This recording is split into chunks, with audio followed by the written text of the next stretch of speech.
Good morning, student. Jai Swaminarayan. Subject: Automobile Transmission Mechanism, Diagnosis and Testing. Previous લેક્ચરની અંદર આપણે discuss કર્યું હતું 6 સેમિસ્ટરના બેઝિક ઓવરવ્યૂ સબ્જેક્ટ આપણે અત્યાર સુધી સ્ટડી કરી ચૂક્યા, જેની અંદર મેં તમને જણાવ્યું હતું કે 6 સેમિસ્ટરની અંદર કેવા ટાઈપના સબ્જેક્ટ આવશે અને કયા કયા સબ્જેક્ટ તમારે સ્ટડી કરવાના છે. ઓલરેડી તમે 5th સેમિસ્ટરની અંદર પ્રેક્ટિકલી શીખીને આવ્યા છો, ટ્રેનિંગ કરીને આવ્યા છો, માટે એના બેનિફિટ મેં તમને જણાવ્યા હતા આગળના લેક્ચરની અંદર કે તમે જે પ્રેક્ટિકલી નોલેજ મેળવીને આવ્યા છો, પ્રેક્ટિકલી જે તમે શીખીને આવ્યા છો, એ હવે તમારે ફક્ત ઓન પેપર રાઇટઅપ તરીકે એપ્લાય કરવાનું છે. ટોટલ તમારે 6 સબ્જેક્ટ આવે છે 6 સેમિસ્ટરની અંદર, જેમાં એડીટી, ઓટોમોબાઈલ એન્જિન ડાયગ્નોસિસ અને ટેસ્ટિંગ. સેકન્ડ સબ્જેક્ટ જે તમે ડિસ્પ્લે ઉપર દેખાઈ રહ્યો છે કે automobile transmission mechanism diagnosis and testing. Third subject AESDT, automobile electrical system diagnosis testing. Fourth one is VAC, vehicle air conditioning system. Fifth one is MVLA, motor vehicle loss assessment. And sixth one is જે technical seminar, જેની તમારે theoretical exam નથી આવતી, but એની અંદર seminar report અને PPT બનાવવાનું તમારે આવશે. એના બી ટોપિક હું તમને શોર્ટ ટાઈમની અંદર આપી દઈશ કે તમારે કયા ટોપિક ઉપર પીપીટી બનાવવાની છે, પીપીટીનું પ્રેઝન્ટેશન ક્યારે રાખવામાં આવશે. બધી જ વસ્તુની માહિતી તમને નેક્સ્ટ વીકની અંદર મળી જશે. ટેકનિકલ સેમિનાર સબ્જેક્ટની અંદર પીપીટી પ્રેઝન્ટેશન કઈ રીતના આપવાનું છે, એની ઉપરથી રિપોર્ટ કઈ રીતના બનાવવાનો છે, એની ઇન્ફોર્મેશન હું તમને નેક્સ્ટ વીકની અંદર આપીશ. આજે આપણે મેં તમને કહ્યું હતું એ પ્રમાણે કે એટીએમડીટી સબ્જેક્ટ મારે તમારે લેવાનો છે, auto transmission mechanism diagnosis and testing. આ સબ્જેક્ટ હું તમને સ્ટડી કરાવીશ. તો આજે આપણે આ લેક્ચરની અંદર જોઈશું કે આ સબ્જેક્ટની અંદર તમારે કેટલા ચેપ્ટર છે. બેઝિક ઇન્ટ્રોડક્શન તમારે આ સબ્જેક્ટની અંદર હું તમને આજે આપીશ. તો સૌથી પહેલાં તો એનો સબ્જેક્ટ કોડ 3360-202 ખાસ યાદ રાખજો સ્ટુડન્ટ. ઘણીવાર કેવું થતું હોય છે કે 6 સેમિસ્ટરના વાયવામાં યુ નો દેટ કે મેં તમને જણાવ્યું હતું એ પ્રમાણે પ્રીવિયસ લેક્ચરની અંદર કે 6 સેમિસ્ટરની અંદર એક્સટર્નલ વાયવા આવશે. જેમ તમે 5th સેમિસ્ટરની અંદર ઓનલાઈન ફેસ કરી ચૂક્યા એક્સટર્નલ વાયવા, એવી જ રીતે 6 સેમિસ્ટરની અંદર એક્સટર્નલ વાયવા આવશે દરેક સબ્જેક્ટના. 600 સબ્જેક્ટના એક્સટર્નલ વાયવા તમારે ફેસ કરવા પડશે, જેની અંદર તમારે ટર્મ વર્ક જે હોય છે એટલે કે ફાઇલ વર્ક, એ તમારે રાઇટઅપ કરીને એક ફાઇલ બતાવવાની રહેશે. જોડે જોડે એ સબ્જેક્ટના રિલેટેડ ક્વેશ્ચન્સ આન્સર તમારે આપવાના રહેશે. એની અંદર ઘણા એક્સટર્નલ વાયવા જે આવતા હોય છે, એક્સટર્નલ વાયવાની જે ફેકલ્ટી આવતી હોય છે, તે આ ક્વેશ્ચન્સ પૂછી નાખતી હોય છે કે એટીએમડીટી સબ્જેક્ટનો સબ્જેક્ટ કોડ કયો છે. એટલા માટે હું તમને અહીંયા નોટ ડાઉન કરાવું છું કે 3360-202 યાદ રાખજો ખાસ સ્ટુડન્ટ. સબ્જેક્ટની અંદર આપણે જોઈએ તો આ ટીચિંગ સ્કીમ તમને દેખાઈ રહ્યો છે. સિલેબસ સૌથી પહેલાં તો તમારે સોફ્ટ કોપીમાં દરેક સબ્જેક્ટનો સિલેબસ અત્યારે તમારી પાસે ડાઉનલોડ થયેલો હોવો જોઈએ. એકચ્યુઅલી તમારે સબ્જેક્ટની અંદર સ્ટડી શું કરવાનું છે, આ સબ્જેક્ટની અંદર કયા કયા ચેપ્ટર આવશે, એની માહિતી તમને મળી રહે એ માટે તમારે દરેક સ્ટુડન્ટે જીટીયુની વેબસાઇટ ઉપરથી સિલેબસ ડાઉનલોડ કરીને રાખવાનો રહેશે. તમારે એની કોઈ હાર્ડ કોપીમાં પ્રિન્ટ આઉટ કરવાની જરૂર નથી, બટ સોફ્ટ કોપી ડાઉનલોડ કરીને જીટીયુની વેબસાઇટમાં જશો, એમાં સિલેબસ કરીને ટેબ્સ છે, એ ટેબ ઉપરથી તમે syllabus new effective syllabus from 2012 એવું લખેલું હશે. ધેન આફ્ટર તમે ક્લિક કરશો એની ઉપર એટલે મેઇન 7 બ્રાન્ચ કરીને એક ઇન્સ્ટ્રક્શન હશે, એની ઉપર ક્લિક કરશો ત્યાંથી તમને ફર્સ્ટ ટીચિંગ સ્કીમ દેખાશે, જે મેં તમને પ્રીવિયસ લેક્ચરની અંદર સમજાઈ હતી. એ ટીચિંગ સ્કીમ ની અંદર સબ્જેક્ટ કોડ લખેલા હશે, બ્લુ કલરના સબ્જેક્ટ કોડ હશે, મેં તમને જે અત્યારે જણાવ્યા એ પ્રમાણે. સિલેબસ ડાઉનલોડ કરવા માટે આ સબ્જેક્ટ કોડ ઉપર ક્લિક કરશો એટલે તમારે આવી એક PDF ડાઉનલોડ થશે, જે તમારે સાચવીને રાખવાની છે, 6 PDF 6 સબ્જેક્ટની, જેથી તમને આઈડિયા આવશે કે કયા સબ્જેક્ટમાં કેટલા ચેપ્ટર તમારે સ્ટડી કરવાના છે.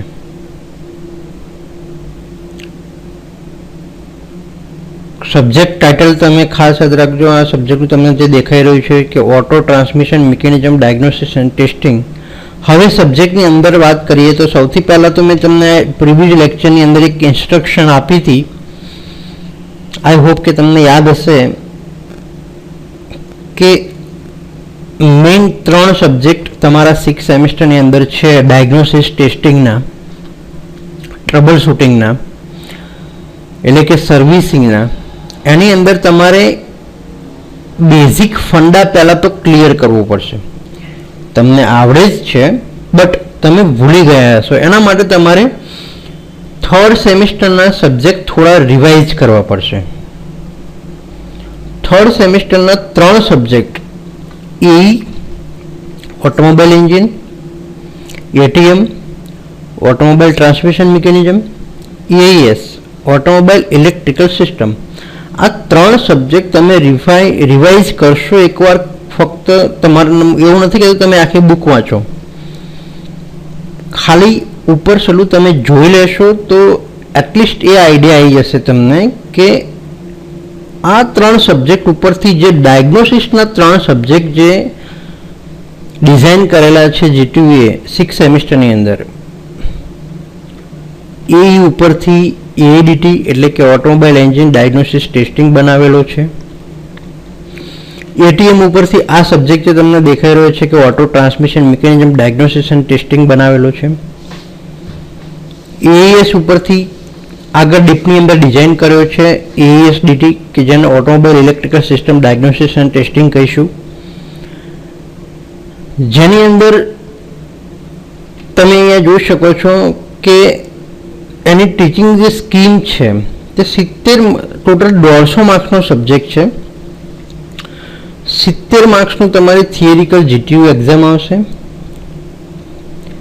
ઇન્ટરનલ મિડ તમે આગળના સેમિસ્ટરમાં આપી ચૂક્યા છો તે પ્રમાણે ઇન્ટરનલ મિડ એક્ઝામ ઇન્સ્ટિટ્યૂટ લેવલે જે લેવાય છે 30 માર્ક્સની એ આવશે. પ્રેક્ટિકલ માર્ક્સની વાત કરું તો 50માંથી જે તમારે 20 માર્ક્સનું એક્સટર્નલ વાઇવા રહેશે અને 30 માર્ક્સનું તમારે ટર્મવર્ક સબમિશન કરાવવાનું રહેશે. એમ કરીને ટોટલ 150 માર્ક્સનો આ સબ્જેક્ટ છે. સબ્જેક્ટની અંદર જોઈએ હવે કયા કયા યુનિટ છે અને કયા યુનિટની અંદર શું સ્ટડી કરવાનું છે તમારે.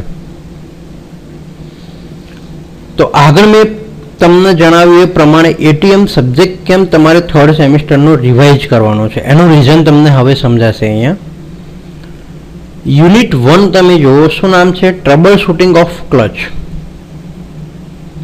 ધેટ્સ મીન્સ કે તમે અહીંયા તમારે ક્લચનું ટ્રબલ શૂટિંગ લખવાનું છે, એટલે કે ખામીઓ. ટ્રબલ એટલે ખામીઓ, ખામીઓનું ચાર્ટ, એને ટ્રબલ શૂટિંગ ચાર્ટ કહેવાય. તો તમે ખામી કોઈ પણ વસ્તુમાં અથવા કોઈ પણ વસ્તુમાં ફોલ્ટ, ટ્રબલ તમે ફાઇન્ડ આઉટ ક્યારે કરી શકો?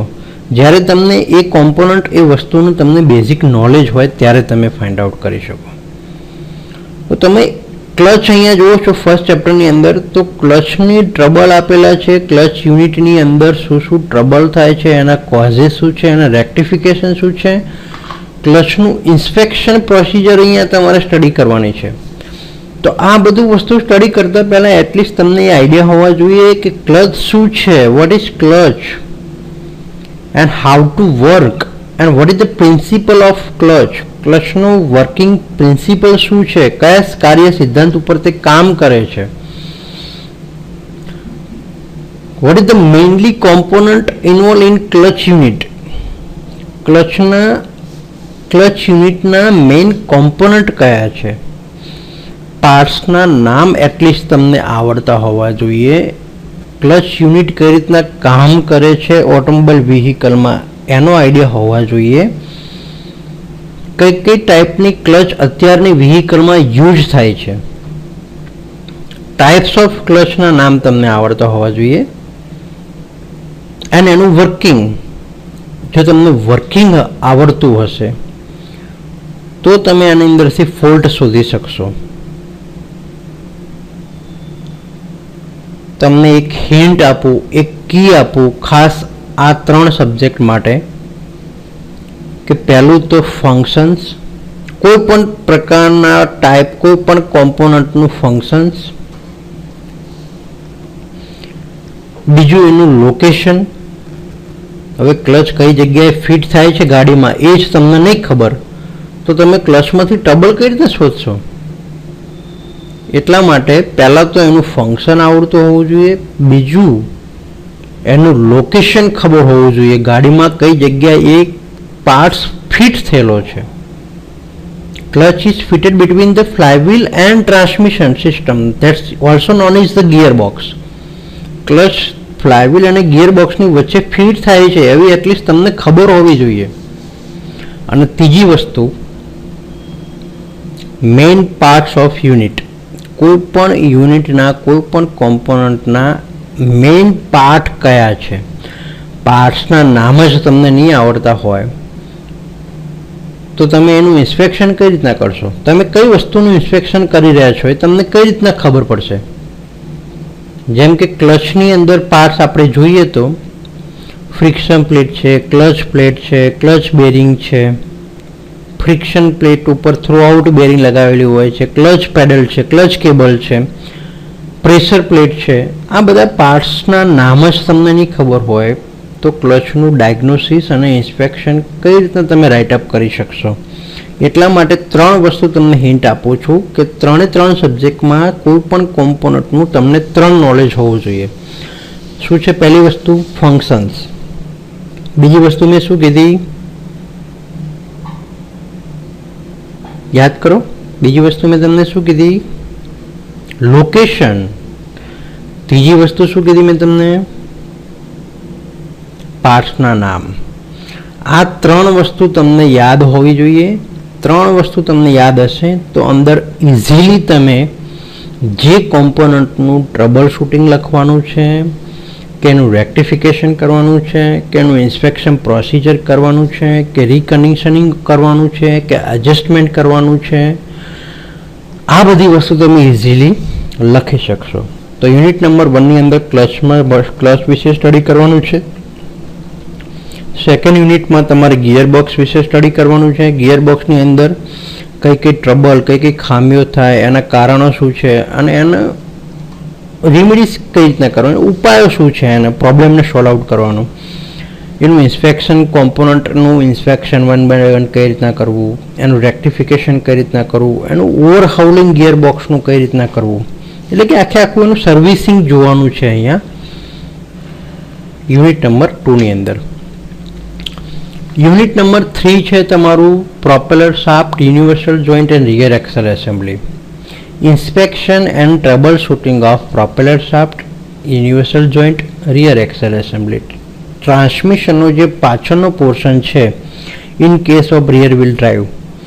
રિયર વ્હીલ ડ્રાઈવની અંદર આગળથી પાવર પાછળ જે ટ્રાન્સફર કરવા માટે જે કોમ્પોનન્ટ વપરાય છે એટલે કે universal joint, slip joint, propeller shaft અને રિયર એક્સેલ એસેમ્બલી, એની અંદર કઈ કઈ ટ્રબલો ક્રિએટ થાય, એનું ઇન્સ્પેક્શન પ્રોસિજર શું છે, એનું રેક્ટિફિકેશન શું છે, એનું એલાઇનમેન્ટ કઈ રીતના કરવું પ્રોપેલર શાફ્ટનું, રિયર એક્સેલ એસેમ્બલીમાં શું શું ટ્રબલ થઈ શકે, શું શું ખામી ઉદ્ભવી શકે અને એ ટ્રબલના કોઝિસ શું છે, એના કોઝિસ, એના કારણો ખબર પડે પછી એને કઈ રીતના સોર્ટ આઉટ કરવાનું છે, એના રેમેડીઝ શું છે. આ બધી વસ્તુ તમને 3rd નંબરના ચેપ્ટરની અંદર સ્ટડી કરવા મળશે. યુનિટ નંબર 4 ની અંદર જોઈએ તો trouble shooting of front axle and steering system. આની અંદર તમારે એટીએમના 2 ચેપ્ટર કરવા પડશે, એક ફ્રન્ટ એક્સેલનું અને એક સ્ટીયરિંગ સિસ્ટમનું. સ્ટીયરિંગનું વર્કિંગ પ્રિન્સિપલ કયો છે, સ્ટીયરિંગ સિસ્ટમના પાર્ટ્સ કયા છે, ફ્રન્ટ એક્સેલ ઉપર કયા કયા પાર્ટ્સ ફિટ કરવામાં આવે છે, એ તમને જો આઈડિયા હશે તો આ 4th નંબરનું ચેપ્ટર તમને ઇઝીલી આવડી જશે. 5th વન જોઈએ તો trouble shooting of braking system, servicing and wheel and tyre. આની અંદર પણ તમારે એટીએમ સબ્જેક્ટમાંથી 2 ચેપ્ટર પ્રિફેર કરવા પડશે. એક યુનિટ નંબર 7 હશે એટીએમ સબ્જેક્ટમાં, 3rd સેમિસ્ટરના સબ્જેક્ટમાં બ્રેક, અને એક યુનિટ નંબર 9 હશે વ્હીલ એન્ડ ટાયર. આ 2 ચેપ્ટર તમે વાંચશો તો તમને આ એટીએમ ડીટીનું 5મું ચેપ્ટર તમને કમ્પ્લીટ આવડશે, કે જેની અંદર કઈ કઈ બ્રેક અત્યારના વ્હીકલમાં યુઝ થાય છે, મિકેનિકલ બ્રેકમાં કઈ કઈ બ્રેકનો સમાવેશ થાય, હાઇડ્રોલિક બ્રેકમાં કઈ કઈ સમાવેશ થાય, હાઇડ્રોલિક બ્રેકના કોમ્પોનન્ટ કયા છે, એર બ્રેકના મેઇન કોમ્પોનન્ટ કયા છે, બ્રેક એકચ્યુઅલી કઈ રીતે વર્ક કરે છે, એનું ટ્રબલ શૂટિંગ ચાર્ટ છે, એનું પરફોર્મન્સ ટેસ્ટિંગ કરવા માટે એની જે પ્રોસિજર છે એ બધી વસ્તુ શીખવા મળશે તમને યુનિટ નંબર 5 ની અંદર. અને વ્હીલ એન્ડ ટાયરમાં types of wheel, types of tyre, એનું ટ્રબલ શૂટિંગ, એની રેમિડીઝ, એનું ઇન્સ્પેક્શન ટાયરનું કઈ રીતના કરવું, આ બધી વસ્તુ તમને યુનિટ નંબર 6 ની અંદર જોવા મળશે. યુનિટ નંબર 7 ની વાત કરીએ તો inspection, servicing, repair, suspension system and chassis and frame. Unit number 6 ની વાત કરીએ તો inspection, servicing and repair, suspension system of chassis frame. એની અંદર તમારે 2 ચેપ્ટર રિવાઇઝ કરવા પડશે એટીએમના. યુનિટ નંબર 1 જે ચેસિસ અને ફ્રેમ છે તે, અને યુનિટ નંબર 5 એટીએમનું સસ્પેન્શન સિસ્ટમ. આ 2 ચેપ્ટર તમે રિપીટ કરશો એટલે તમને બેઝિક આઈડિયા આવી જશે સસ્પેન્શન વિશે અને ચેસિસ અને ફ્રેમ વિશે, કે what is chassis, what is frame, which component are located on the chassis and frame, how to make the chassis and frame, and which chassis and frame are widely used in automobile vehicle, and which type of suspension system are used in rear axle assembly fitted with the shock absorber. આ બધી જ વસ્તુ તમને આ unit number 6 ની અંદર શીખવા મળશે. હવે જોઈએ સ્ટુડન્ટ, તમને મેં આગળ વાત કરીએ પ્રમાણે કે દરેક યુનિટમાંથી કયું વસ્તુ તમારે સ્ટડી કરવાનો છે. યુનિટ 1માં શું ભણવાનું છે, યુનિટ 2માં શું સ્ટડી કરવાનું છે, યુનિટ 3માં તમારે શું સ્ટડી કરવાનું છે, યુનિટ નંબર 4, 5, 6માં શું સ્ટડી કરવાનું છે, એ વસ્તુ જોઈ. હવે એનું વેટેજ તમને જણાવું કે 70 માર્ક્સના પેપરમાં યુનિટ 1માંથી ટોટલ 10 માર્ક્સનું પૂછાય છે. યુનિટ નંબર 2માંથી 11 માર્ક્સનું આવે છે. યુનિટ નંબર 3માંથી 14 માર્ક્સનું આવે છે. This is the most important chapter for the ATM DT. Unit number 4માંથી 9 માર્ક્સનું આવે છે. યુનિટ નંબર 5માંથી 14 માર્ક્સનું આવે છે. એટલે યુનિટ નંબર 3 અને યુનિટ નંબર 5 ઉપર વધારે ફોકસ કરવાનું છે. 28 માર્ક્સનું ખાલી 2 ચેપ્ટર છે, અને યુનિટ નંબર 6 જે છે 12 માર્ક્સનું છે. ટોટલ એમ કરીને 70 માર્ક્સનું તમારે આ વેટેજ આનું રહેશે. બીજું, હવે તમને એમને રેફરન્સ બુકો તમને જણાવી દઉં, લખી દો, નોટ ડાઉન કરી લો સ્ટુડન્ટ.